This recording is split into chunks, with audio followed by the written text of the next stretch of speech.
2005 से लेकर आज 15 अक्टूबर 2025 तक सूचना का अधिकार आरटीआई कानून 2005 में हुए प्रमुख कानूनी संशोधनों और वैधानिक बदलावों का विवरण यहां दिया गया है। सार 3 मुख्य वैधानिक बदलाव। 2019 सूचना का अधिकार संशोधन अधिनियम 2019। इस संशोधन ने सूचना आयुक्तों के कार्यकाल, वेतन और सेवा शर्तों को निर्धारित करने की शक्ति केंद्र सरकार को दे दी। पहले ये 5 वर्ष के लिए निश्चित था और वेतन चुनाव आयुक्तों के बराबर था। इससे आयुक्तों की स्वायत्तता में कमी और सरकार के हस्तक्षेप की आशंका बढ़ी। 2019 जम्मू और कश्मीर पुनर्गठन अधिनियम 2019।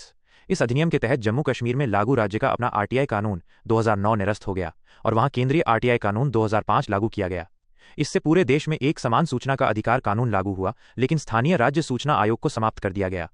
2023 डिजिटल व्यक्तिगत डेटा संरक्षण अधिनियम 2023 डीपीडीपी एक्ट। इस कानून ने आरटीआई अधिनियम की धारा 8(1)J में संशोधन किया, जो व्यक्तिगत जानकारी से संबंधित है। अब किसी भी प्रकार की व्यक्तिगत जानकारी को प्रकट करने से छूट दे दी गई है, जिससे व्यापक जनहित पब्लिक इंटरेस्ट का तर्क देकर भी जानकारी प्राप्त करना बहुत मुश्किल हो गया है। यह आरटीआई की पारदर्शिता की भावना को कमजोर करने वाला सबसे विवादास्पद बदलाव माना जाता है। विस्तृत क्रमवार व्याख्या। 1. सूचना का अधिकार संशोधन अधिनियम 2019। कब? यह विधेयक जुलाई 2019 में संसद द्वारा पारित किया गया और 1 अगस्त 2019 को राष्ट्रपति की सहमति प्राप्त हुई। संबंधित नियम अक्टूबर 2019 में अधिसूचित किए गए। क्यों सरकार का तर्क? सरकार का कहना था कि सूचना आयोग एक वैधानिक निकाय स्टैट्यूटरी बॉडी है, संवैधानिक निकाय कॉन्स्टिट्यूशनल बॉडी नहीं। इसलिए इसके आयुक्तों की सेवा शर्तों और वेतन को चुनाव आयोग जैसे संवैधानिक निकायों के बराबर रखना तर्कसंगत नहीं है। इसका उद्देश्य सेवा शर्तों को तर्कसंगत बनाना था। मुख्य बदलाव। 1. कार्यकाल। मुख्य सूचना आयुक्त सीआईसी और सूचना आयुक्तों आईसीएस के 5 वर्ष के निश्चित कार्यकाल को समाप्त कर दिया गया। अब उनका कार्यकाल केंद्र सरकार द्वारा निर्धारित किया जाएगा। 2. वेतन और भत्ते। पहले सीआईसी का वेतन मुख्य चुनाव आयुक्त और आईसीएस का वेतन चुनाव आयुक्तों के बराबर था।